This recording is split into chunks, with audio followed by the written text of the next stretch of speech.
Hello friend, welcome back to my channel. তোমরা কেমন আছো? আশা করি তোমরা খুব ভালো আছো। তোমাদেরকে একটা জিনিস দেখানোর জন্য নিয়ে চলে এসেছি। দেখো, আমি গিয়ে এসেছিলাম তারকেশ্বর, আর এটা হলো শেওড়াফুলি মার্কেট। তোমরা দেখতেই পাচ্ছ যেখানে একে একে অনেক অনেক ভক্তরা যাচ্ছে, তাদের অনেক অনেক মানসকামনা পূরণ হোক। আমিও চাই আমারও আশা পূরণ হোক। আর এই দেখো, এই দোকানটাতে এই ডুমরুটা বিক্রি হচ্ছিলো, যেটা আমার খুব ভালো লেগেছিলো। আর আমি তোমাদেরকে দোকানটা পুরো দেখাচ্ছি। দেখো, যেইটুকু পেরেছি সেইটুকু শট নেওয়ার চেষ্টা করেছি, কিন্তু পুরোপুরি হয়ে ওঠেনি, কারণ আমাদের হাতে খুব অল্প সময় ছিল।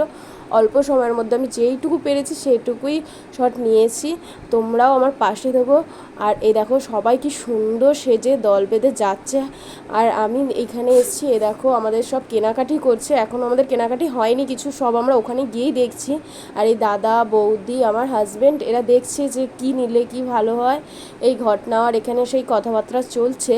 আমাদের এখনও যাত্রা শুরু হয়নি, এখান থেকে চালু হবে, তাই আমরা ঘট নিচ্ছি। আর এই দেখো, পাশে সব দাদা সব যাচ্ছে, কি সুন্দর। আর এই যে কীটা নেব, ব্যাগটা কোন কালারটা নেব, কি নেব, বা ব্যাগ নেব না পিঠে কি নেব না বাগ নেব, সেগুলো আমরা কিছুই ভাবনা চিন্তা করিনি। সেই ডিসকাসই এখনও ওদের মধ্যে চলছে। ততক্ষণে আমি একটা ছোট্ট একটা শট নিয়ে তোমাদেরকে দেখানোর চেষ্টা করলাম। সো তোমরাও দেখো। শেষমেশ ওরা ঘরটা নিল, নিয়ে বলছে, বোন একবার তুই চেক করে নে যে ঘরটাতে জল বেরো, লিক আছে কি না, এটাও তো চেক করা দরকার। তাই তোমাদেরকে দেখালাম। So tata.